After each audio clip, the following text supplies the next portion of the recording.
And the sons of strangers shall build up thy walls, and their kings shall minister unto thee. For in my wrath I smote thee, but in my favor have I had mercy on thee. Because all the blessings that we're going to get, which is entailing the kingdom of heaven. Isaiah the 60th chapter, I'm going to start at the 10th verse and read on down. It says, and the sons of strangers shall build up thy walls, and their kings shall minister unto thee. For in my wrath I smote thee, but in my favor have I had mercy on thee. So the sons of strangers, that's talking about the actual strangers, the other nations, shall build up thy walls. We're going to have them in slavery. So they're going to be building the kingdom of heaven, because we're not building nothing. We're not lifting a hand to move nothing. It says, for in my wrath I smote thee, but in my favor have I had mercy on thee. Therefore thy gates shall be open continually. They shall not be shut day nor night, that men may bring unto thee the forces of the Gentiles. That's talking about the actual Gentiles. We're going to take all of their substance, and that their kings may be brought. And the sons of strangers shall build up thy walls, and their kings shall minister unto thee. For in my wrath I smote thee, but in my favor have I had mercy on thee.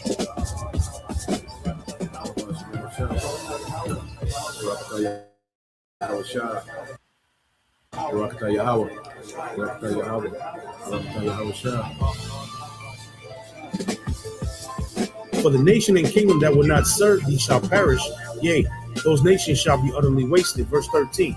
And the glory of Lebanon shall come unto thee, the fir tree, the pine tree, the box together to beautify the place of my sanctuary, and I will make the place of my feet glorious. So the land of Israel, the land of Jerusalem, is going to be made glorious. It's going to be made glorious once again. The kingdom is going to be built up. We had a taste of that during the time of Solomon's reign, which was for about 40 years. Verse 14, the sons also of them that afflicted thee shall come bending unto thee, and they that despise thee shall bow themselves down at the sole of thy feet. And they shall call thee the city of the Lord. The word Zion means monument, the monument of the Holy One of Israel. Whereas thou hast been forsaken and hated, so that no man went through thee, I will make thee an eternal excellency, a joy of many generations. Thou shalt also suck the milk of the Gentiles, and shall suck the breasts of kings, meaning we're going to take all their substance. And thou shalt know that I am the Lord thy power, the Lord and thy Savior and thy Redeemer, the mighty one of Jacob. For brass I will bring thee gold, and for iron I will bring thee silver, and for wood brass, and for stones iron. And I will make thy officers peace, and thine exactors righteousness. Violence shall no more be heard in thy land, wasting nor destruction within thy borders, but thou shalt call thy walls salvation, and thy gates praise. The sun shall no more thy light by day, neither for brightness shall the moon give light unto thee. But the Lord shall be unto thee an everlasting light, and the power thy glory. The sun shall no more go down, meaning our kingdom is not going to go down. In other words, once we get back in power, we're going to be in power forever. The sun is never going to go down on our kingdom again. The sun is never going to set on our kingdom. We're going to always shine, and we're going to always be in that glory once we get into the kingdom of heaven. There's no more going back into slavery under the other nations. Esau's not going to rise back up and put us in captivity. Ham, Japheth, Ishmael, none of the other nations are going to rise up and take us down ever again. When we get on top this time, we're going to remain on top. Neither shall thy moon withdraw itself, for the Lord shall be thine everlasting light, and the days of thy mourning shall be ended. So no more mourning, no more crying, no more vexation of spirit, no more weeping, no more hopelessness because of the condition that we're in as Israelites right now. Verse 21, thy people also shall be all righteous. They shall inherit the land forever. The branch of my planting, the work of my hands, that I may be glorified. Verse 22, a little one shall become 1,000. This is in the kingdom. So what is this talking about? We're going to have sex. Again, like I said, The 2/3 that are going to pass in this destruction, the 2/3 are going to come back through the 1/3 that make it. The Lord said, 2/3 shall be cut off and die, and the third will I bring through the fire. It says, a little one shall become 1,000, and a small one a strong nation. I, the Lord, will hasten it in his time.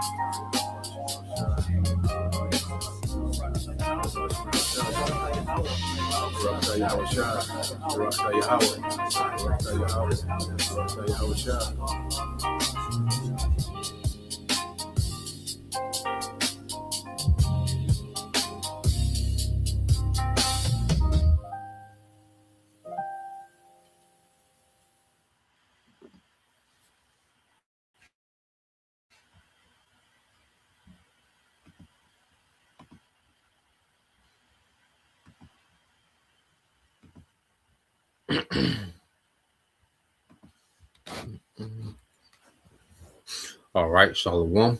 First and foremost, I would like to give all praise and glory unto Yahweh Bahashem, Yahweh Shah Bahashem Kakwadash. Double honors unto the apostles and the elders of GMS who rule well, teach well, being great examples towards younger brothers, and peace and blessings and salutation to the hopeful lake out there pushing his word and truth and in sincerity across the four winds in the name of Yahweh Bashem Al Shah, pushing to get up out of here. Shalom to the hopeful elect. All right, the believers, the listeners who have came back to the obedience of the scriptures through faith in Yahweh Bashem Al Shah. All right, coming with another edition of morning news and prophecy, and catching hell is the new norm. All right, and it only gets worse. Okay, because what you people, you American people, what you're going to be the last to fully realize, that your government is at an all-out war with you. Every decision, all right, that your government makes, it only harms you. Whether it's their foreign policy or whether it's their domestic policy, well, is to weaken, the American people. All right, because Americans have to be whipped into submission. Okay, they have to be beaten down into submission. Okay, and able to, in order to fit into this new world order. Okay, because the structure of the new world order, well, the privileged American citizen, is not the model of the new world citizen. So the American citizens, all right, the elites plan on bringing all out hell. Okay, all out desperation, despair, violence, poverty, famine, which ultimately is a judgment of the Lord on this wicked society. But for the short term, the elites and their thinking, all right, the American citizen has to be broken. And that's why ever since the Demic, which has been going on for years, it's been a gradual, system of oppression, just, and the elites have been in the background of the government, just turning up the knob, on the oppression of the masses. And now you see they're turning this thing up to the max. When Trump, this second term with Trump, he's been pedaled to the metal, and causing chaos, all right, causing uncertainty, civil unrest, and now even a foreign war that is having an impact, on the American population, man, to the point to where catching hell is the new norm. People have just adapted to it. All right, but things are going to continue to escalate to where you can't adapt to it, man. It's just going to be a suffering. So it says, let's go here. In fact, let's get this. Let's start off here in the book of Matthew, chapter 24. So you go to the book of Matthew, chapter 24, in verse 21. It says, "For then shall be great tribulation, such was not since the beginning of the world to this time, no, nor ever shall be." So we're in the time of that great tribulation. And this is going to be the worst tribulation that the earth has ever seen. No time will be able to compare to the times that the Lord's getting ready to bring to the earth. All right. And he's using the left-hand side to bring these things about, because the elites, they're just a step in their process of establishing a new world order, this tribulation. But for the Lord, this is judgment to a wicked society. Okay, and at the end of this, the elites themselves going to be judged. Okay, they're going to be rounded up and carted off into captivity, man. Okay, so let's get this word tribulation. See what it gives us. All right, we in these times, man. Matthew 24. All right, Luke 21, Mark the 13th chapter. Okay, which they all speak about. You know, these times. It's all, you know, Mark. All right, Matthew and Luke. Okay, they all have this sermon. All right, because this is a sermon. All right, Yahushua is teaching. You know, so he's going into a sermon. You know, speaking about these times that we will be in these latter days, man. You know, so let's go here. Strong's G 2347. Thlipsis. Thlipsis. Okay. When you go into it, it says a pressing together, a pressure, man. Okay, and there's a major squeeze being put on the masses, man. You know, there's a major squeeze. All right, the job market is shrinking. Okay, expenses are getting higher, wages are stagnant. Okay, or non-existent. Okay, metaphorically, oppression, affliction, tribulation, distress, and straits. Okay, straits, man. Okay, people are in anguish, burden. Okay, the cost to exist, is becoming unbearable in American society, man, and even other countries. You listen to some of these analysts that come to America that's from other countries, and they like, God damn, Americans be working. Not to have nothing. You see, America is the most overworked country in the world. Okay, here it is. You have, the world reserve currency as your currency. Okay, but the masses of Americans catching hell just affording to exist. Okay, homelessness on the rise. People living in cars, RV living, all these different things are on the rise. Okay, because there's a pressure and it's intentional. All right, we go into it's an economical siege. All right, and they're cutting you off from the ability, okay, to survive. Okay, because they want you desperate. All right, they want this purge. They want people to purge. They want civil unrest. Okay, they want violence to uptick. Okay, so they want their atmosphere. All right, in order to bring about that, they need to set the atmosphere of desperation. What everyone's going to be in survival mode. Okay, and it's the Lord using, all right, the elites to do this. Okay, because when you go into what's that, Zechariah chapter 8.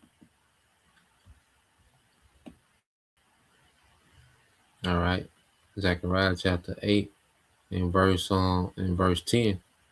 It said, "For before these days there was no hire for man, nor any hire for beast, neither was there any peace to him that went out or came in, because of the affliction. For I," all right, the Heavenly Father, Esau just a tool. Okay, and he's going to be disposed of. All right, when the Lord is finished using this nigga, man. All right, but right now this devil's in the position, all right, to bring hell. Okay, and it's ordained by the Heavenly Father because the Lord wants major judgment to go forth, man. Okay, because this has been a proud society. All right, this has been a rebellious society, man. Okay, he said, "For I set all men, every one against his neighbor." Okay, so these elites are finna bring survival mode. All right, the Lord is going to use the elites, all right, to put people in survival mode, in distress. There's going to be constant, just more pressure. Okay, it's going to be more of a squeeze. All right, and it only gets worse, man. Especially as this war is ongoing. Okay, with no off ramp in sight. Okay, every day, all right, it's just going to compound. All right, that's the thing too, man. These different things are going to begin to compound on each other, man. Okay, which is going to bring, a severe times quick. You see, because the threat of the Red Sea, being closed was just gonna break, that's gonna break supply chains. Okay, so you just have, so much, man, that everything is on edge. Okay, the earth is just a powder keg, man, internationally and domestically, man. Okay, so it's going to be a real grimy America, man, in the near future, man. The way things are trending. All right, now let's go from here. I want to go back.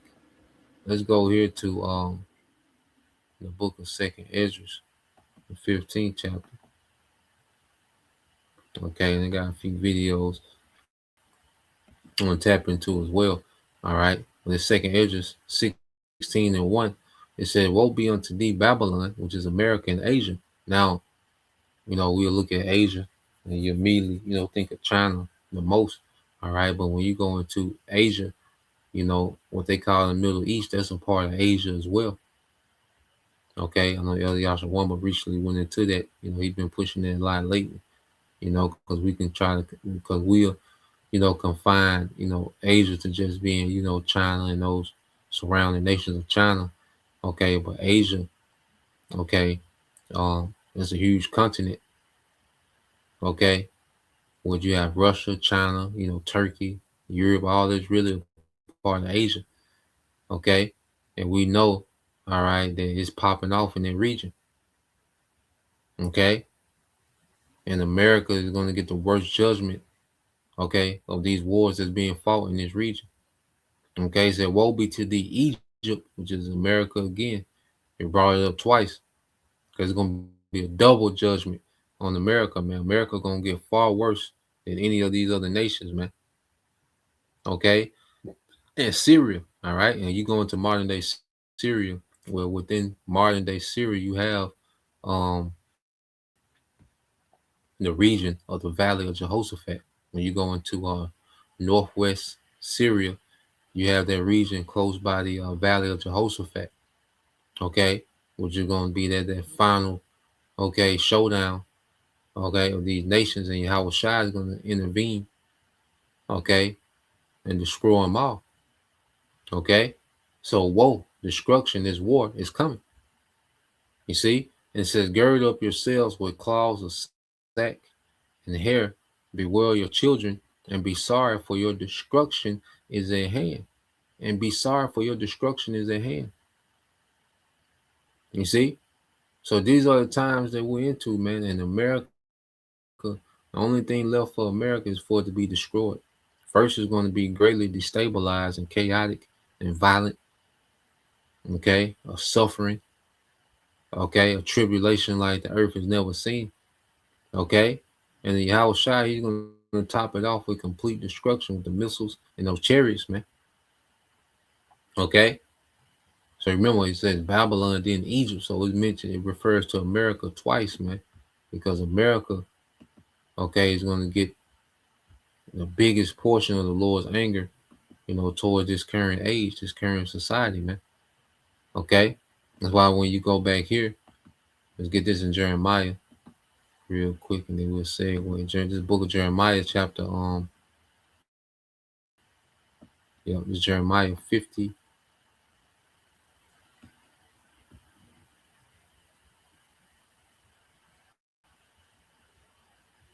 All right, it's Jeremiah 50 and 21. It says, "Go up against the land of Merathaim, even against it, and against the inhabitants of Pekod, waste and utterly destroy after them." And this is the Lord speaking to these other nations, man. All right, and that's why these nations, all right, are gearing themselves to go against the whore. As the Lord, as scriptures say, she have given her hand. The Lord have shown these nations America's vulnerability, man. Okay, the whore is vulnerable. All right. So now these nations, all right, according to prophecy, man, they have their marching orders, and they're going to send missiles to the land of Marathon, which is America, man. Okay, and against the inhabitants, all right, you citizens of Pekod, waste and utterly destroy them, said the Lord, and do according to all that I have commanded thee. Okay, so the Lord has commanded these nations to destroy America. Okay, which the Lord's prophecies and commands, they override anything that the elites got going on. Okay, you see, anything that the elites have planned that's not with, all right, not within the agenda of the Most High, guess what? They're voided out.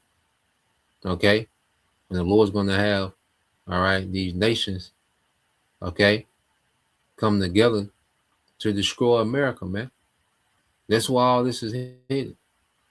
Okay, and before the ultimate destruction, which is the nukes and the chariots, man. Okay, well, it's gonna be a tribulation like the earth has never seen. So you go to get these words, all right, marathon, because remember it mentioned, America twice in Second Ezra 16:1. Okay, it said go up against the land marathon in the Hebrew, all right, is Thayam, Marathayam in the Hebrew, okay, which goes into what? A double rebellion, another name for Babylon, okay? And America has just been a place of complete rebellion against Yahweh Bashim Al Shai, okay? Where most people are anti-Messiah, and the devil is so crafty with his enchantment. You have people like Christians thinking that they're, doing service to the God of the Bible, but they're in complete rebellion. You follow Christianity, you're in complete rebellion to Yahweh Bashim Al Shai. Western culture, okay, the Republican, all this, Democrat, all this in complete rebellion. Okay, everything about America is absolute rebellion to Yahweh Bashim Al Shai. Feminist movement, you see, all these different, whatever you can think of, okay, that's ingrained in American culture, it's a rebellion. Okay, so the Lord has a double destruction for this double rebellion, man. He has a double portion, okay, for America, man. You see, and you American citizens have no clue about the predicament that you're in, and you go into this word "paquad" in the Hebrew. It goes into what? Visitation. Okay, there's a visitation. So there's going to be a visitation to the double rebellion of America, man. Okay, because Paquad was what? A symbolic name for Babylon. It goes into punishment. Let's see, let's give us something here. All right, Paquad. Ooh, it says to attend to, okay, to muster. All right, it's the Lord. All right, he mustered up the host. Okay, to reckon. To reckon is a punishment. Okay, to appoint. You see, you see that, to visit upon, to punish. Okay, so this place has been watched over. This great rebellion that comes out of America has been watched over in the heavens, man. And now we're in the time where the Lord is going to begin to send punishment, man. It's going to begin, all right, with this great tribulation, okay, of suffering that the Lord is going to bring. Now I want to go here, all right. Now the beloved brother out of Dallas, he went into this earlier, dealing with the airports. You got ICE in the airports, okay, which that's interesting going into these times, So I want to go into it. All right. I don't know if the brother's still on, not on the brother channel. It's Songs for Thought 144. Brother go live every morning. Brother name I knew it the other day, brother. Blaming on my mind, not on my heart, brother. I knew the brother name. If you still on, put your name on the comment board, brother. But very diligent brother, beloved brother, young brother out there in Dallas. But yeah, he went into it this morning, dealing with the airport. ICE agents are now, And then this whole fiasco with TCA, which TSA, all right, how they doing these TSA agents, man, this is crazy. And for you stupid dumb Americans to go to work and not get paid, how stupid can you be? How dumb do you have to be? To continue to go to work and be committed to a job, a high stress job at that, all right, and not get paid. Okay. So let's go here dealing with the ICE. So let's play this. This is what's going on in airports. Okay, you just have all this stuff happening at the same time. All right, and we know these devils are up to something. Okay, we know he wants to restrict movement. Okay, this devil. He wants to censor. Certain of these. These what you call alternative news. Certain of them. Been catching hell, and ultimately his ultimate prize is the profits, man. Okay, well let's just go into this. Play a little bit of this.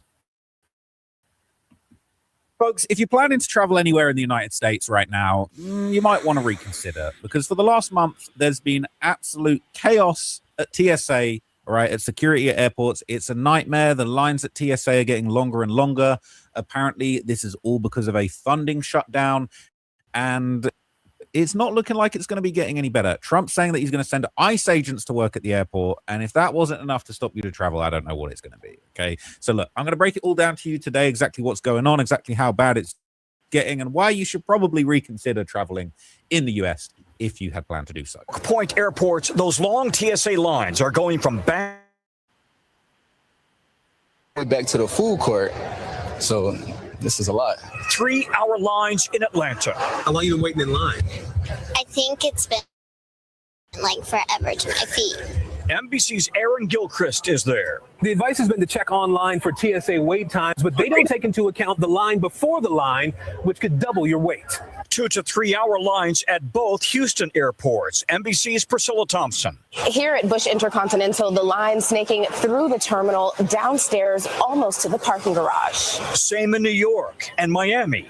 35 days without a full paycheck. 5,000 of the 50,000 TSA officers are calling out, often working second jobs. More than 30% calling out in Atlanta and Houston, trying to pay the rent, mortgage, car loans, food, gas, and meds. A couple of days ago, I had to ask my fifth daughter for gas money. Tatiana Finley and her husband are both TSA officers. I shouldn't have to go and ask my child to use her birthday money for gas. In Atlanta, the world's busiest airport is under stress.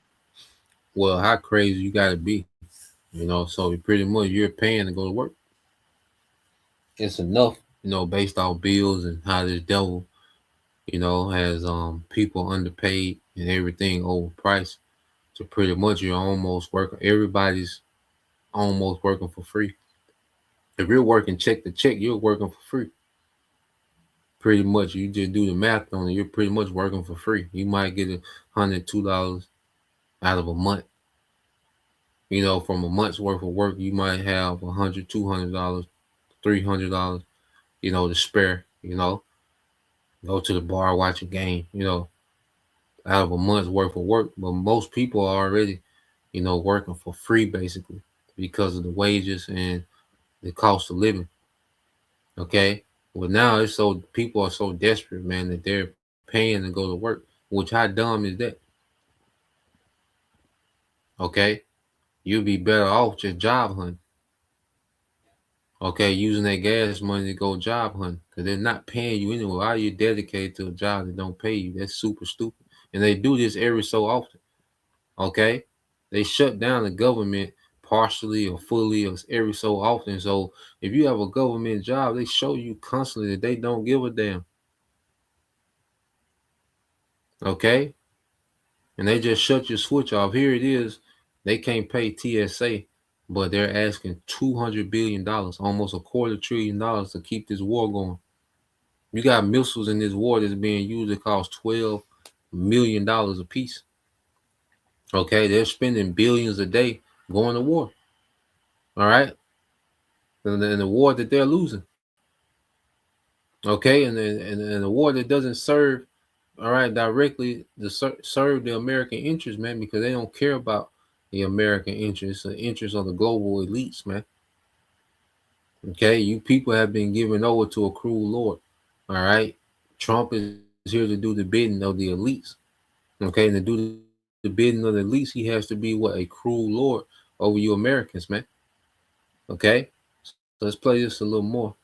Press. What is your advice to travelers who are going to be flying out of Atlanta? Try to get to the airport at least 3 hours in advance. You'd rather be there too early than to be too late and increase your risk of missing a flight.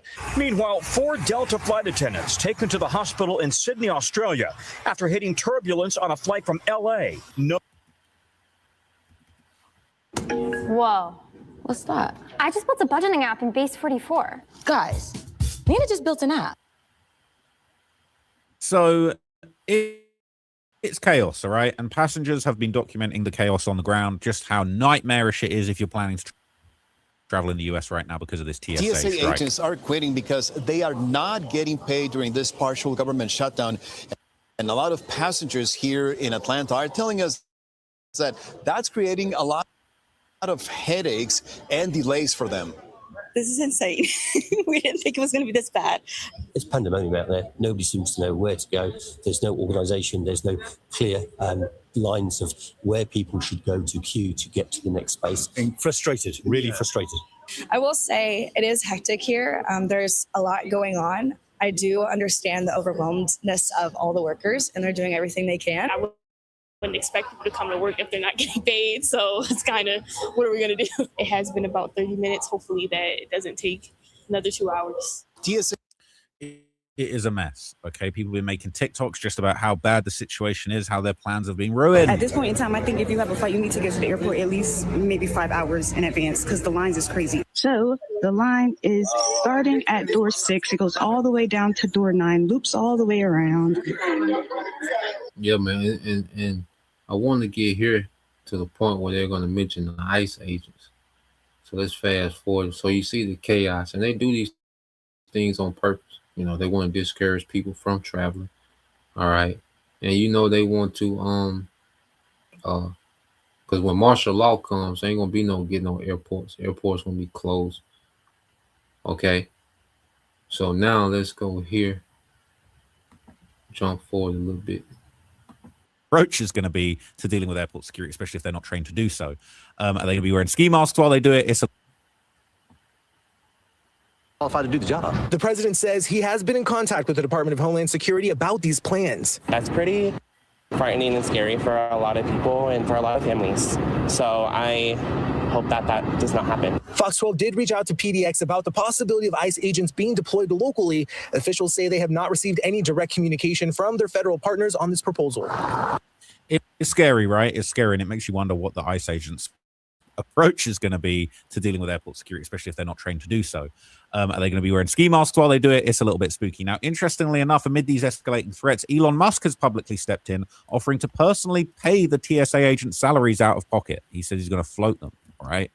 Basically, let me get the backup version of this so that I can show you what's going on in the world without being shaken down. So basically, Elon Musk is offering, he said he'd be willing to pay the salaries of TSA agents during the shutdown, as President Trump suggested that ICE agents will be keeping airports moving instead. Even Elon Musk said, whoa, let's not do that. I'll just pay out of pocket for that not to happen.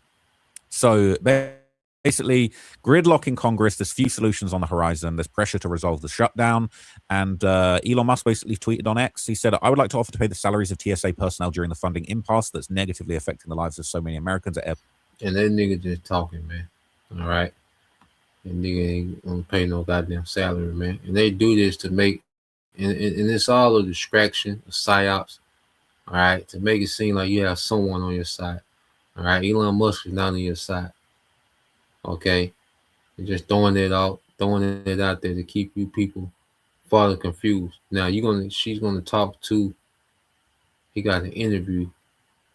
Okay, and you can tell by this little interview with this devil. Okay, that they up to no good. This nigga talking fast as hell. Okay, and you can just tell and it's voice that they're up to no good. Especially you got, these so-called false flags looming.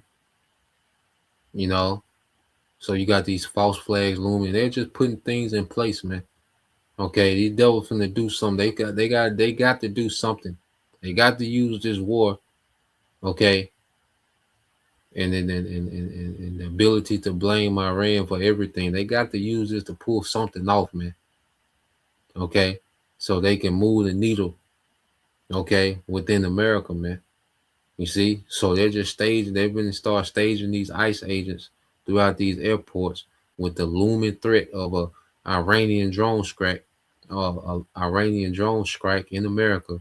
Mysterious drones that's flying over military bases can't be hacked. Okay, so they're setting the stage up for something. Okay, well, let's play this. And this nigga sound guilty as hell. Okay, he's offended. You can tell this nigga he's offended at these questions. Okay, let's play this. Said on Truth Social, quote, down. Okay, he wants to send in ICE, and Border Czar Tom Homan has officially confirmed that ICE agents will be deployed to all airports on Monday, and he would describe their responsibilities. How do you think this is going to go down? You think this will be good?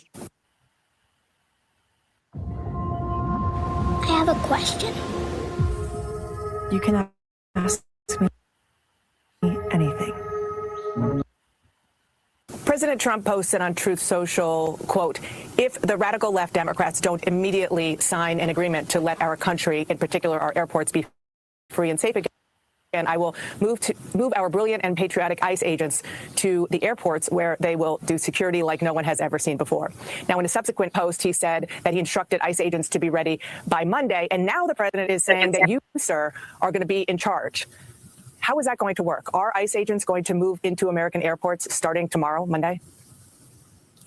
Yes, and I'm currently working on the plan now of execution, working with the director of ICE and the administrator at TSA, the acting administrator. So we'll put together a plan today and we'll execute tomorrow. Okay, so there are a lot of questions here. First of all, are ICE agents even remotely trained to handle security at airports?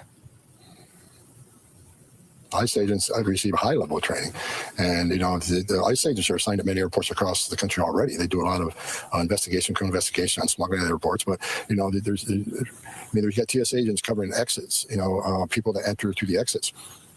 Certainly a highly trained ICE law enforcement officer can cover an exit, makes people don't go through those exits, enter an airport through the exits, and that stuff like that relieves that TSA officer to go to screening and to reduce those lines. So wherever we can provide extra security, I don't see an ICE agent looking at an X-ray machine because they're not trained in that. There are certain parts of security that TSA is doing that we can move them off those jobs and put them in the specialized jobs, help move those lines. Okay, that was going to be my next question. So what you're saying is when you move ICE into airports, they're going to be just around the exits and the exteriors. They're not going to be helping people get through the lines and screening people's bags.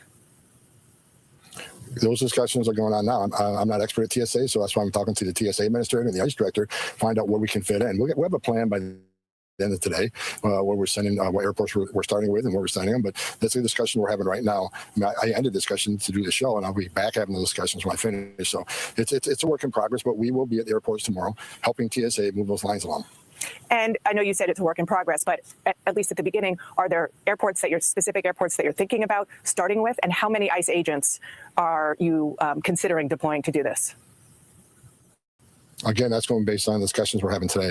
I think we need to, my opinion is that we concentrate on the airports where the longest waits are. We prioritize those large airports where there's a long wait, like 3 hours. I think we got to prioritize what we do like we do everything else. So again, having those discussions, continued discussions after the show with the leadership of those agencies will lead us to some decisions based on prioritization, where we deploy, how quick we deploy, how many agents we deploy. So hopefully we'll have all those answers here by this afternoon, but we're working on it. And when we deploy tomorrow, we'll have a well thought out plan to execute. With respect, if you're doing this in 24 hours, how well thought out could it possibly be? Again, ICE has been at airports across the country for a long time. It's just expanding those things. Look, how much of a plan does it mean to guard an exit to make sure no one comes through that exit? We're talking about security options, and these officers are well trained in security, and they're well trained in identification. And look, we're going to do what we can to help TSA move those people through the line. And last question on this, because this is important, and I realize that this is clearly a plane that you're creating while it's in the air here, but this is a question that a lot of people are asking. Is it just going to be crowd control, or will ICE officers also be doing immigration enforcement while they are at the airports? We do immigration enforcement at the airports all the time. So is that going to change? It's not going to change. This is about helping the men and women of TSA. They've lost several hundred employees. The lines are really slow because of the shutdown. This is about going to... So wait a minute. So the ICE agents being paid, okay, and they're talking about they're doing this to help TSA agents. Nigga, pay them. Okay, pay the agents and it wouldn't be a problem. So they create these problems just so they can incorporate these solutions. Okay, because once they start putting ICE in these airports, they're not going back. All right, they're not going to withdraw. Okay, you talking about this to help the TSA, man? Pay them folks. Okay, but it's just a wicked government, man. Okay, it's just a wicked government all around, and you people trust in this government. All right, the fact that your simple ass paying to go to work, man, you deserve everything that this government does to your simple ass, man. Helping TSA do their mission and get the American public through that airport as quick as they can. Well, while adhering to all the security guidelines and the protocols, we're simply there to help TSA do their job in areas that don't need their specialized expertise, such as screening through the X-ray machine. Not training that, we won't do that. But there are roles we can play to release TSA officers from the non-significant roles, such as guarding an exit, so they can get back to the scanning machines and move people quicker. And we're just simply helping our fellow officers at TSA. So look, they're about to take over, man. They know how to guard an exit. What this is going to look like, this is something we're going to pay attention to, but it's going to be something. But they're just putting things in place for this police state. They're putting things in place to turn America into a fully police state. All right. So just real quick, just to show you how wicked this nigga is, man, how backwards this government is. Now, when you look up, all right, just real quick. So you go into how much is the TSA total payroll in America. It says the Transportation Security Administration employs approximately 65,000 personnel, okay, with estimates for its annual payroll ranging between 2.5, all right, billion to 3 billion. Okay, so it says 3 billion a year to pay, all right, TSA.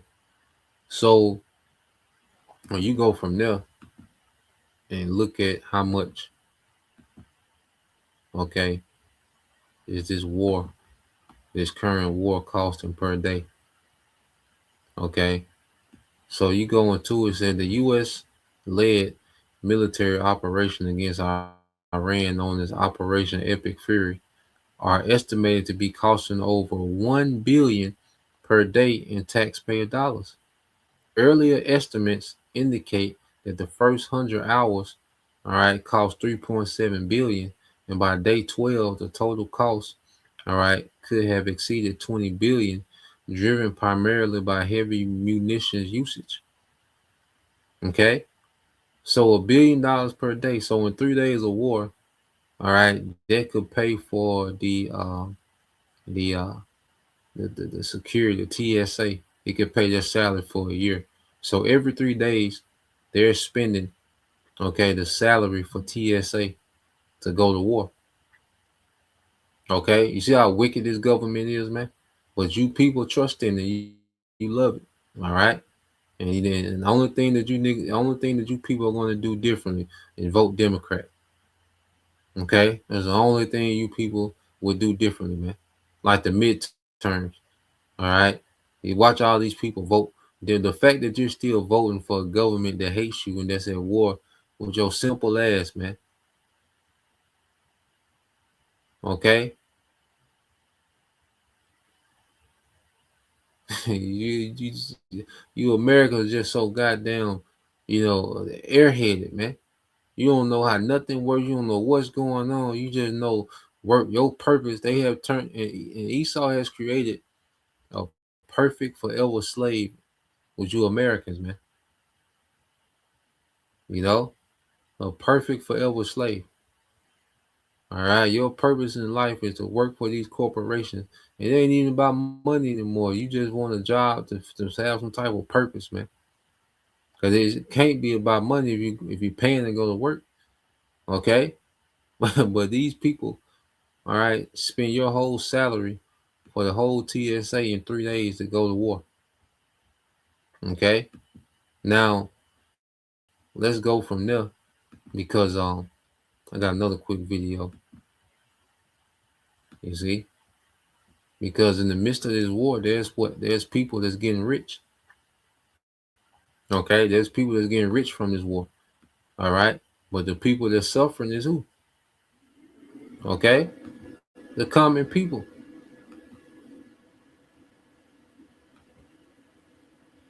Let's play this. This is Trump economic advisor Kevin Hassett, and he was on CNBC, and he accidentally let the truth. This is the only time you commit a gaffe in Washington is when you tell the truth. That's called a gaffe. Lying is how the whole system works. When you accidentally tell the truth, that's a gaffe. So he lets the mask is off, and he's going to let you know that the Trump administration do not give a F about you or how badly this war hurts you in the pocketbook. Watch this. The U.S. economy is fundamentally sound, and that if it were to be extended, it wouldn't really disrupt the U.S. economy very much at all. It would hurt consumers, and we'd have to think about, if that continued, what we would have to do about that. But that's like really the last of our concerns right now, because we're very confident that this thing is going ahead of schedule.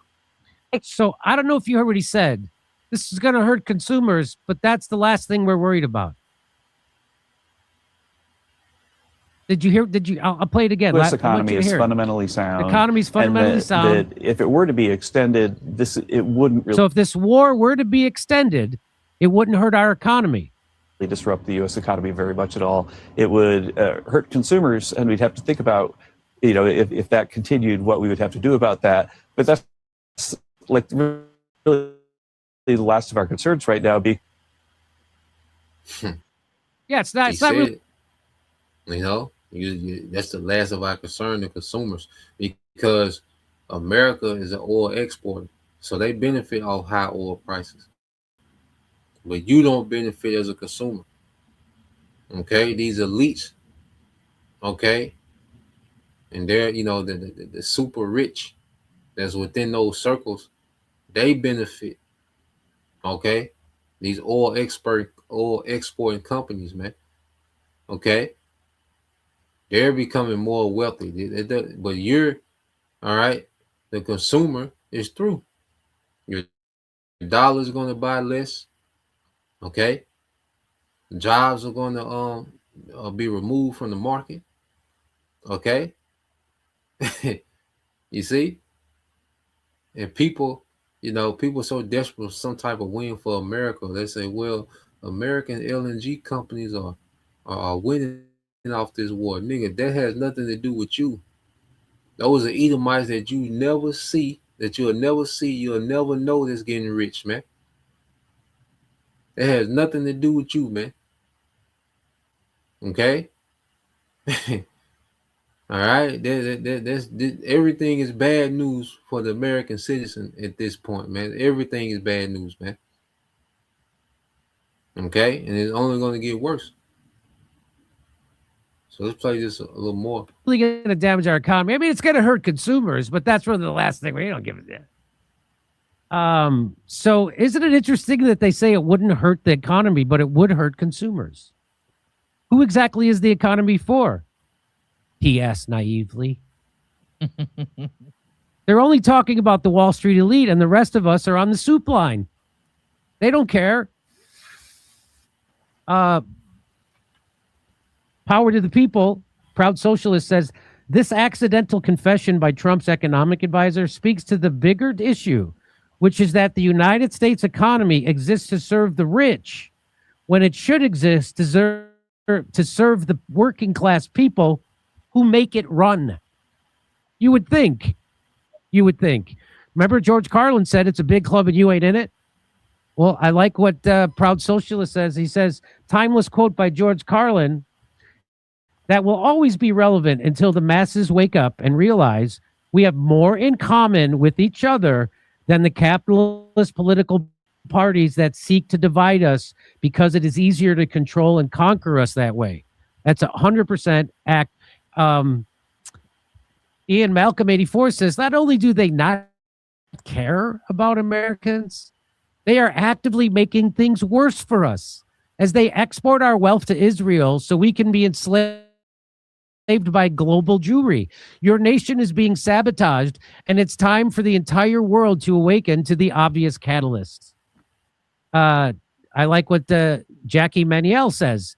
Now, let's be precise about what was just said. The director of the National Economic Council, the president's chief economic advisor, acknowledged on live television that an extended war would hurt American consumers, then described that harm as the last of our concerns right now.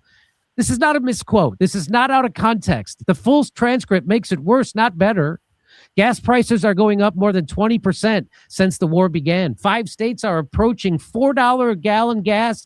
The IEA has called this the largest oil supply disruption in the history of the global market. The American Farm Bureau has warned of supply chain shocks, which means there's going to be food shortages because they can't get fertilizer.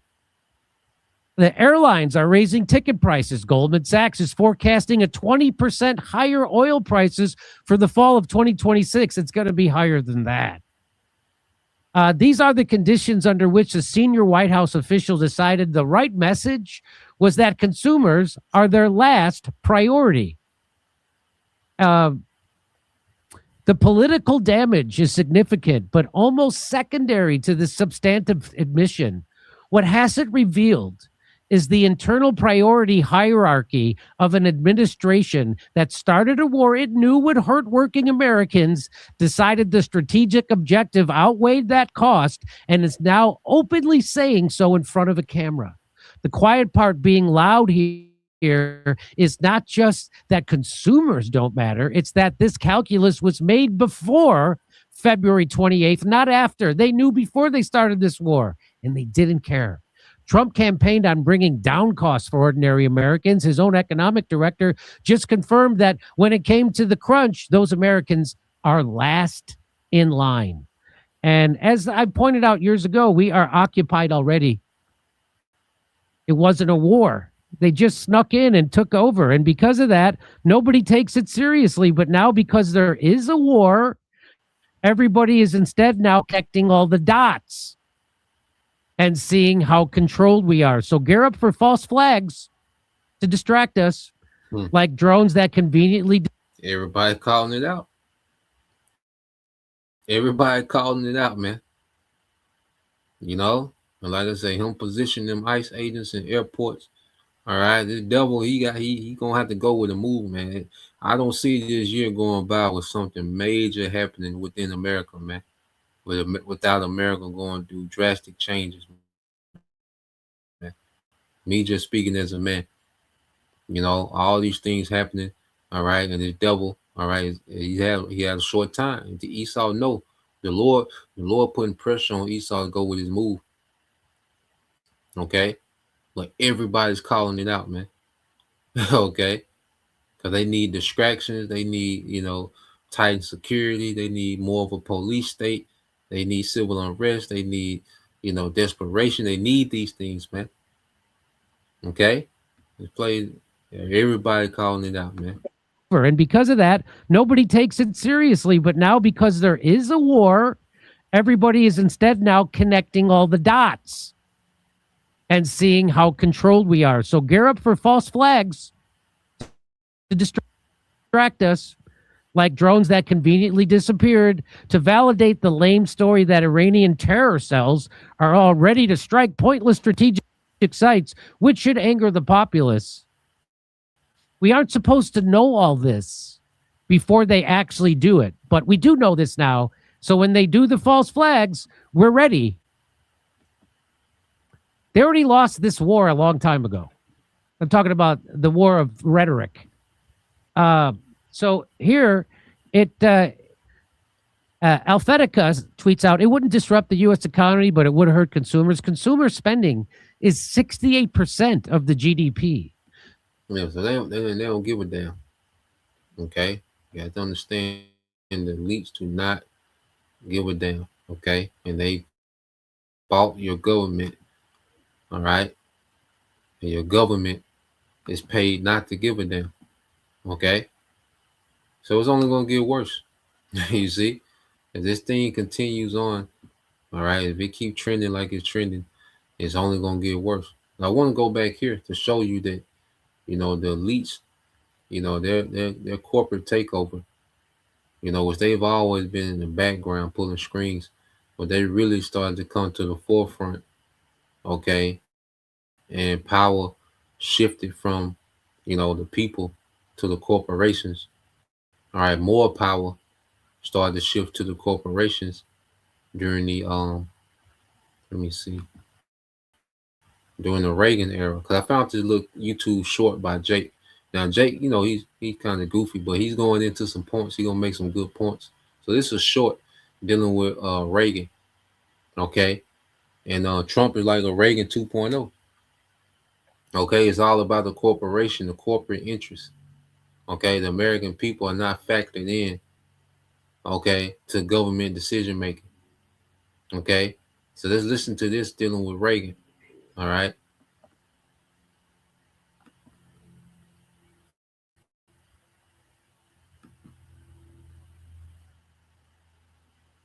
This man, Ronald Reagan, directly ruined your life. Once upon a time, a bunch of rich people sat in the room. One of them said, damn, I hate paying taxes. Another one said, bro, me too. They said, you know what we need to do, right? We need to hire somebody to convince poor people to pay more taxes while we pay less taxes. They said, that'll never work.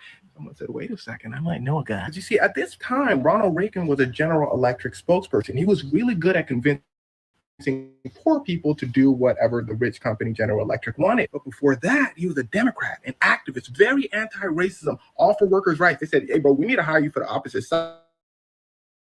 When do I start? You see, he took this job because his acting career was failing. So he said, hey, I'm pretty good at this. So he ran for governor of California. He won. Remember, his only jobs at this point were acting and convincing poor people to do what rich people want. And rich people loved him. He was the perfect storm. They called him the great communicator. One of his exact words were, send those welfare bums back to work. They said, Reggie. He said, but you like how I said that? No, they said, he could do no wrong. So it's only natural he becomes president of the United States. He said, okay, as my first act, I'm going to take the rich people's taxes from 70%. Yeah, fun fact, people like Elon Musk paid 70% in taxes. He said, I'm going to take it from 70% to about 28%. Everybody said, whoa, that sounds kind of low. He said, no, listen, y'all not hearing me though. He said, here's the plan. They're going to be super rich, and then they're going to want to spend more money on their companies. So then they're going to hire people like you. But people back then weren't dumb. They were like, what? He's like, but we're going to also stop those welfare black people from taking your money too, even though white people took most of the welfare money. They're like, well, I don't like black people that much. Okay, you're keep going. So he steps up the charm. He goes, y'all know me. Just see what happens when I deregulate businesses and let them do what they want. It's going to benefit you in the long run. Well, he lied, but listen closely. They were in a recession at the time. But what economists know is that after a recession, usually is a time of mini prosperity, then back to recession. It cycles. So he knew that the economy was going to go back up because that's the natural cycle. So when the economy starts going back up, he's like, see, I told you. They were like, well, he was right. But in the long run, this happens. Basically, as the economy goes up, everybody starts getting paid more. But from when he became president, everybody started getting paid the same while the economy went way up. What does that mean? Well, the money had to go somewhere, right? And it all went to the rich people. Yeah, right up until 1980, laws were protecting you a lot more than you think. After hundreds of years of Theodore Roosevelt and Franklin Roosevelt battling, making sure workers have rights, he in one swoop demolishes it and flips it 180. And he was the only person skilled enough to convince poor people that they need to pay more money while rich people pay less. They need to not have workers' rights, and rich people can control their rights. And to this day, Reagan's policies still stick. In fact, Donald Trump just copied Ronald Reagan. Yeah, make America great again. That was Ronald Reagan's campaign slogan. He just took it. This man, Ronald Reagan, directly ruined your life. Once upon a man. So, you go back to the Reagan era, what they call Reaganomics. Okay, where he started to what? Deregulate. Okay, these corporations, and now these corporations run the government. Okay, why you got people like Elon Musk? can come in and slash the government. Okay. So this is where, all right, you Americans are, man. You are at the mercy, okay, of these elite corporations. Okay, and everything that the government does is in their interest. They don't care about the data centers destroying the environment. Okay, they going up. You see, they don't care about your town hall meeting. You complain about the data center, they're going up. Okay, and you're gonna pay for it, and you're gonna pick up the light bill. Okay, and you're gonna keep funding these wars. Okay, with taxpayer dollars. Okay, so this is a system where the rich pay the bills. I mean, where the poor pays the bills for the rich. Here it is, the war enriches the elites, but the poor pay for the war through taxes, which they don't pay taxes, but they benefit off the taxpayers' money. They profit. They make direct profits off the taxpayers' money, man. Okay, do you see how wicked this system is, man? Okay, and you Americans should be going ape shit every day, but you don't know how nothing works, man. Okay, because you're so your life is centered around entertainment. So as long as you have access to your entertainment, you Americans don't care about how nothing works, man. Okay, so let's go from there. All right, and let's get that as well. And my brother can get that in Sirach 10:3, Baba Shah. Let's get that in Sirach 10:3. You know.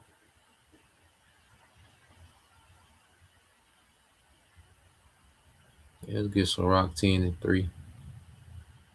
And let's also get that too. The book of Sirach, chapter 16. I want to say is let me look at Sirach 16.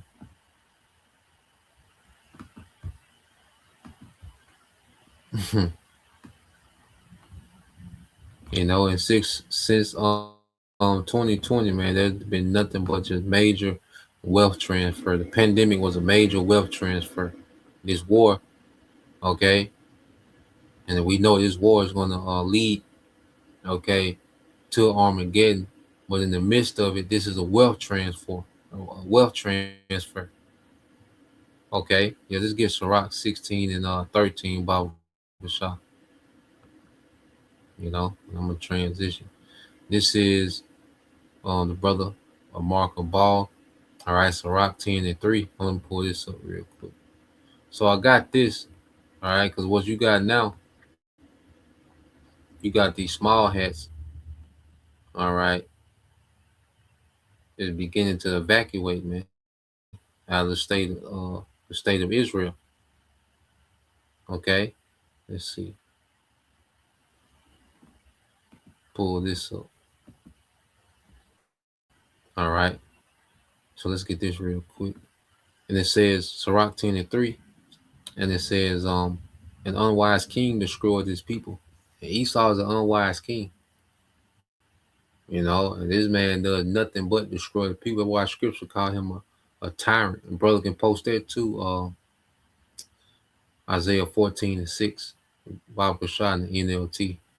The Isaiah 14:6 in the NLT. It says an unwise king destroyed his people, but through the prudence of them which are in authority, the city shall be inhabited, man. You know, because rulers are supposed to establish systems to where the people that they're ruling flourish. Okay, and you go into the time of King Solomon, they spoke about how silver was as stones. Okay, and how the cedar tree was as the sycamore tree, which means that it was abundance in resources, man. Okay, the economy was great. Every Israelite family was well off. Okay, every Israelite family was well off under the rulership of King Solomon, man. But this devil is a niggard. Okay, and he just wants to hoard wealth to himself. He has more, like scripture say, they have more than eyes can wish. Okay, so this devil has, so much wealth and so much revenue, and he owns so much, man. While there's scarcity amongst the masses, man. He's an unwise king. Okay, so Rock 10:8 said, because of unrighteous dealings, injuries, and riches got by deceit, the kingdom is translated from one people to another. Okay, and this is why we're in the midst of a translation of rulership. Esau thinks he's transitioning to a new world order, but the Lord is going to keep this thing going and transition to a whole new rulership. Okay, headed by Yahweh Shai. Okay, and the elect, beginning with the first fruits. You see, the Lord finna transition this whole thing. So Esau, he thinks that he's transitioning to his new system. No, he's being transitioned completely out of power. Okay, that's what we're seeing. All right, so this is Sirach 16 and 13, and brother Mark Ball. It says, the sinner shall not escape with his spoils, and the patient of the godly shall not be frustrated, man. So Esau is not gonna pull this off. He's just gonna run away with all the earth resources. Okay, set up a technocracy and control the masses, through AI, surveillance states, digital grids, and nah, man. He's not gonna be able, smart cities. He's not gonna be able, to pull this off, man. He's not gonna escape and ride off into the sunset and into his technocracy, man. Okay, hijack the resources, hijack people's privacy. Okay. Nah, man, it says, in the patience of the godly, which is the elect, shall not be frustrated, man. What we're waiting on, is a righteous kingdom and judgment. Righteous judgment. Then the establishment of a righteous kingdom, man. We're not going to be frustrated. You see, Esau is frustrated trying to pull this off. Okay, but we're not going to be frustrated with Yahweh Shai setting up righteousness in the earth, man, because that's what's going to prevail. You see, so yeah, let's go here. There's a brother. All right, warriors of Yahweh Shai 144, Isaiah 14 and 6. It says, it's the NLT. It says, you struck the people with endless blows of rage and held the nations in your angry grip with unrelenting tyranny, man. It's never enough. The wealth gap, the wealth gap is so huge, but it's never enough. He's plotting to take more. Okay? He's plotting to take more, man. Like, this nigga can never be satisfied, man, because he's an unfit ruler. Okay? He's not built for rulership, man. Okay? He's an unrelenting tyrant. That's his spirit. Okay? So no matter what system you put in place, as long as this nigga's in rulership, man, it will always end up in unrelenting tyranny, man.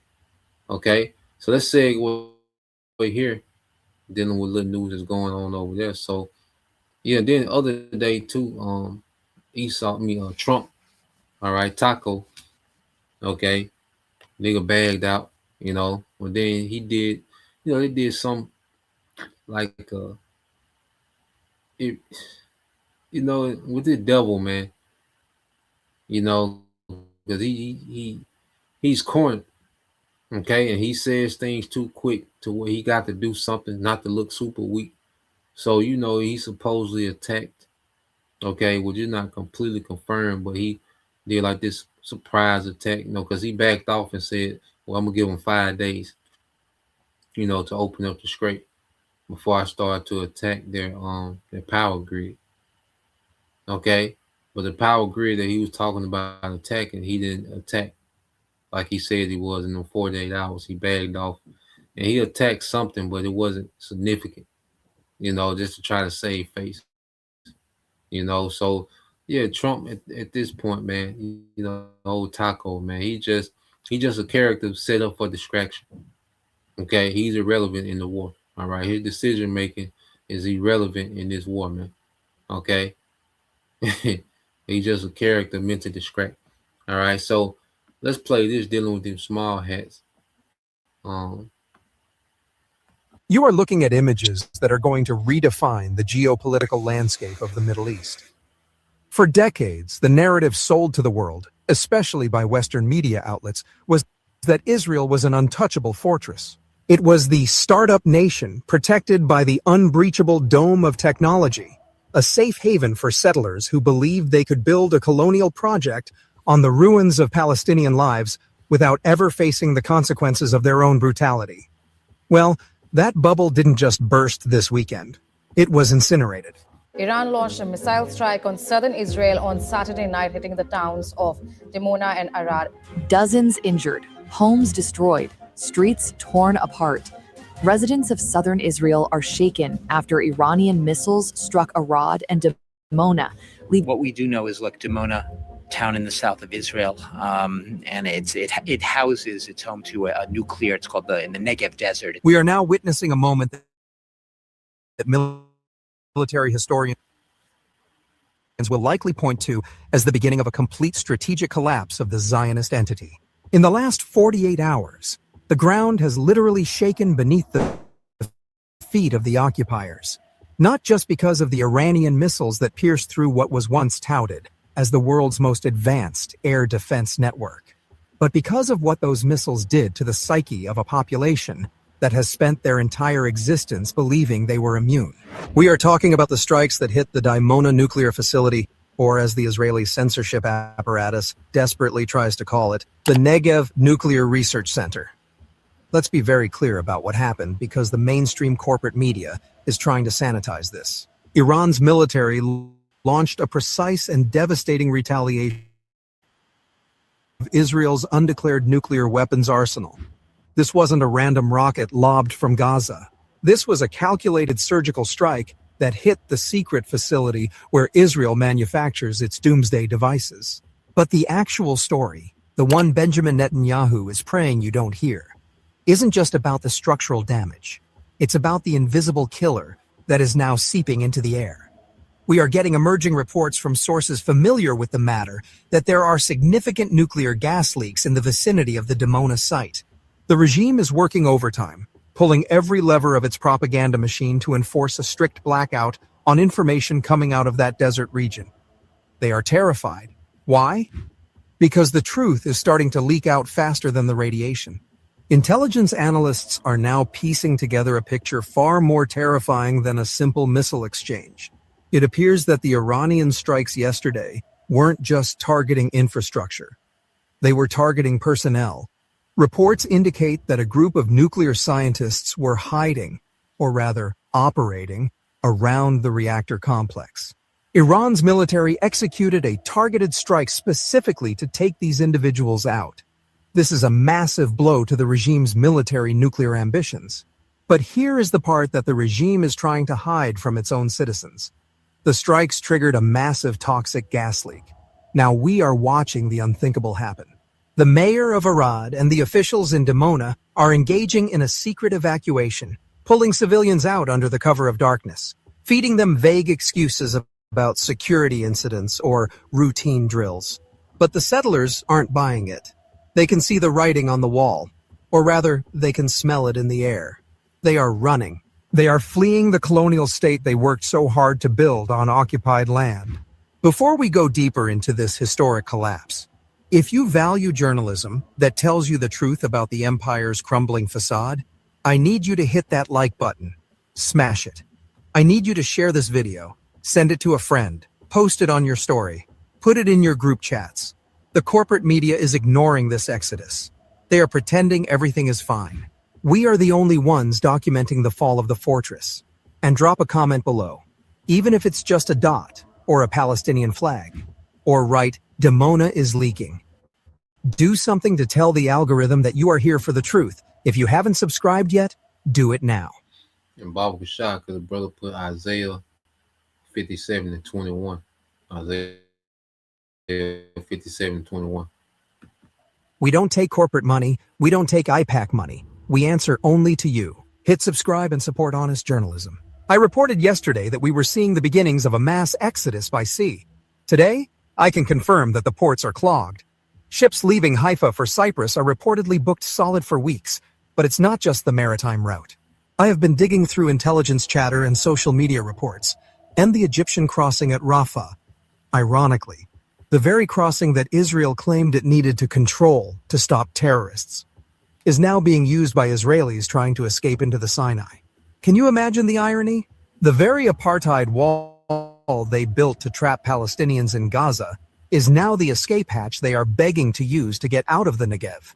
They are fleeing to their second homes. The apartments in Istanbul, the villas in Greece, the condos in Miami and Brooklyn. When the bullets started flying back at them, the settlers suddenly remembered they have European passports, American passports. The state they labored so hard to build on the rubble of Palestinian homes is collapsing, and they are abandoning the sinking ship with the same ruthlessness they used to displace the indigenous population. And let's be very clear about why this is happening. This is the chickens coming home to roost. For months, the international community watched as the Israeli military, the IDF, located its military headquarters, its command and control centers, and its weapons depots directly in the heart of civilian residential areas. We have documented this endlessly. Command bunkers under apartment blocks in Tel Aviv, missile batteries next to schools in the Negev. For years, they have accused the Palestinian resistance and the Lebanese resistance of using human shields, yet they have been caught red-handed doing the exact same thing on a national scale. This is not just hypocrisy. By the letter of international law, this is a war crime. And now, by placing their nuclear reactor and associated military bases so close to cities like Dimona and Arad, they have turned those civilians into involuntary shields for their nuclear program. The result? When Iran struck the military target, the scientists, the reactor, the civilian population suffered the consequences of the gas leaks. We need to connect the dots between this military defeat and the settler violence we are seeing flare up in the West Bank.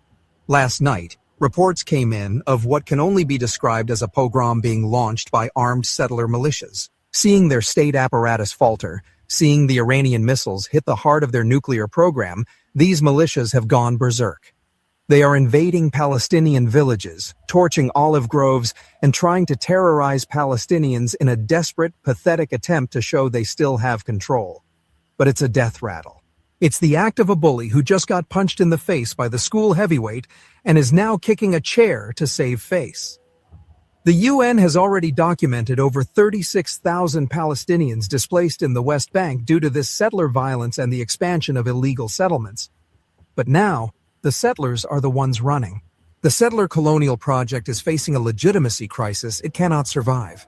This is the moment where Iran has stood up to challenge the bully. For decades, the United States under regimes like Trump and Biden, and now Trump again, has armed Israel to the teeth. They gave them F-35s, they gave them bunker busters, they gave them diplomatic cover at the UN to commit massacre after massacre. And what did it get them?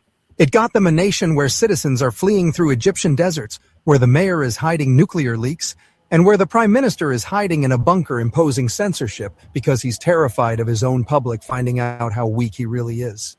The United States... Yeah, man, so you got these small hats getting on cruise ships, fleeing the state of Israel, okay? Then now they're going through Egypt, okay? And then they got these niggas fleeing to the desert. All right, a lot of them living in these bunkers. Okay, so yeah, the Lord God to where these devils are catching hell, man, and it's only going to get worse. It's just the beginning. It's just the appetizer, man. If a brother want to post that in the book of Job, chapter 4, verse 8, Bible shot. This is Isaiah 57:21. Says, "There is no peace, said my power to the wicked." Okay, so there's no peace to the wicked, man. And Amalek is the worst of all these Edomites, man. You know, and they're a terror to the whole earth, man. You know, they own Hollywood, all this, Epstein. These are small hats, man, that's doing all this, and the XEX trafficking, the drug, everything that there's wicked in the earth, man. The small hats are at the forefront of it, man. Okay, they're the forefront of every goddamn thing, man. Okay, how the guns and drugs get into the Jake community, how the worst food, the psychological warfare on Jake, man, the music industry, all that goes back to the small hats, man. Okay, and they're getting ready to suffer. Okay, Benjamin Netanyahu, he's running all over Israel. Okay, he's running for his life this whole war. You know, that's why you don't see him that much, because this nigga running for his life. Okay, so let's go here. This is brother GMS Jacob will prevail, Joel 4 and 8. Even as I have seen, they that plow iniquity and sow wickedness reap the same. And we're going to see this increase, man. We're going to see this increase, man. Judgment on these devils, man. Since thou hasn't hated blood, blood shall pursue thee. Okay? You see, then they cheered on all the terror. All these people that's fleeing, guess what? They cheered on the terror of the IDF for decades, man. Okay? But now that they done activated that wild boar in prophecy, niggas getting out of there, man. You know? Niggas getting out of there, man. All right? And these nations are seeing this because the EU don't want no part of this shit here, man. All right? I got a quick video. Y'all might find this funny, man. But let me find this guy here. Yeah, here we go here, man.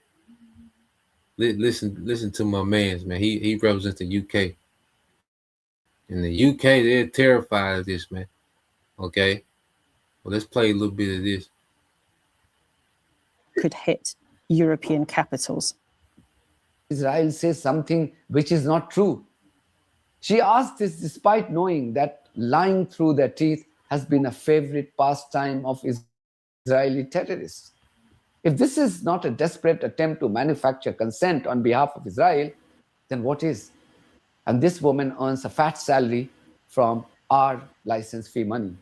That Iran could hit European capitals, Paris, Berlin, London. I'm not aware of any assessment at all that they are even trying to target Europe, let alone that they could if they tried. But even if they did, we have the necessary military capability to defend this country, and defending the British national interest is precisely why we're taking part in collective defensive action across the Middle East. But whatever people might say, whatever speculation there might be, this country will not be dragged into this war. But Secretary of State, that's not speculation. That is an on-the-record statement from one of our allies.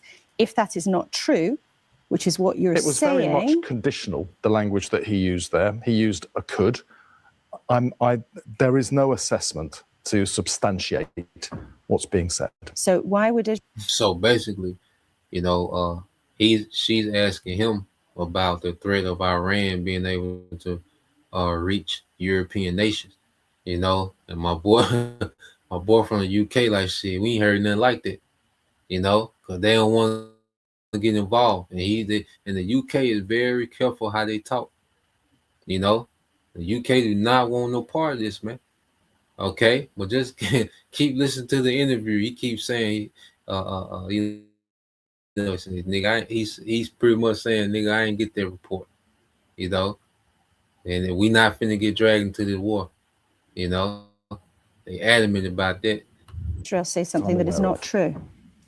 Well, you'll need to ask the Israelis why they're commenting in the way that they are. I can sit here and I can speak for the UK government, but the Prime Minister has been crystal clear all the way through.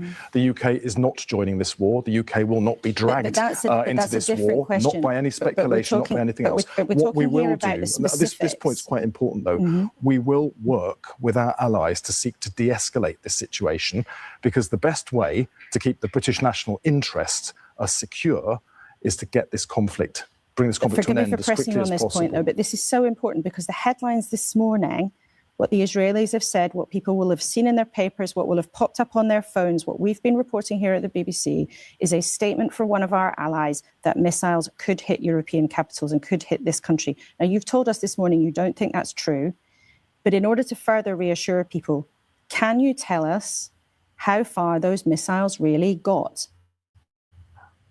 you can't expect anybody to come here and talk about the operational capabilities. Well, the defense secretary told us a few weeks ago something had because- come within 300 yards of because that British could troops only in possibly Cyprus. So help he did just a the few weeks ago. Iranians, and the Iranians are behaving incredibly recklessly at the moment, firing missiles around the whole region. Basically, he's saying, look, them niggas wilding down there, and we not Our getting in the interest war. is in Basically what he's saying, like, look, them niggas wilding down there, we not getting in this war. Cause no matter what question she asks, he remind her every time, nigga, we not getting dragged into this. You know, he not even answering the specific question. He said, nigga, we is not getting involved. Okay. So he like, look, them niggas down there wilding, Iran acting reckless. They throwing missiles all over the goddamn place. Look, we not going down there. I don't give a damn what they told you. Ask them small hats. Hey, we not going down there. Okay? I was terrified, man. You see? providing necessary capabilities to take part in collective defense. In fact, another British minister almost said on Sky News that Israelis were in the business of lying. What I say to the specific statement that's been made is, let's remember, Israel is an active participant in this conflict. And I think all the statements it makes need to be seen through that lens. I say nothing more than that. Okay, that makes a lot of sense. Thank you. Yeah, nigga. Hey, UK ain't getting involved, man. All right. And UK is one of them nations of the 10 horns that got the capability for their nukes to reach America. Okay? Because the UK can't do nothing. All right. Militarily, the UK can't do a goddamn thing. All right. The only thing that they can do is play their role in prophecy. All right. And eventually, all right, send nukes, okay, to America, man. Okay, which is the root cause of all the problems that they going through. Okay, but the British ain't innocent. The British is the ones that set up, because the Balfour Declaration, they came from the British Parliament. All right, they gave those small hats legal rights to be in their land. Okay, they came from the small hats. I mean the British. Okay, so now you see as this war getting real. All right, and they see Iran down there rocking shit. Now it's like, damn. Yeah, I thought that was you know, I listened to the interview. See, that nigga was not, all right, he was not gonna trick that nigga saying anything, you know, dealing with that war, man. Well, let's get a couple more precepts, man, because everything coming to a head, you know, domestically, overseas, and it's all connected, you know. So let's get this here. We're in here.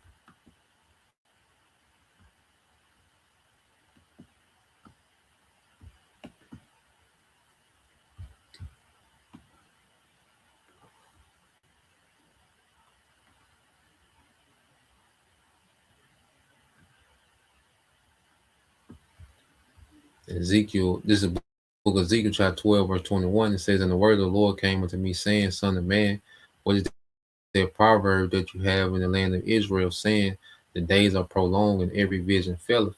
Tell them therefore, thus saith the Lord power, I will make this proverb to cease, and they shall no more use it as a proverb in Israel, but say unto them, the days are at hand, and the effect of every vision, man.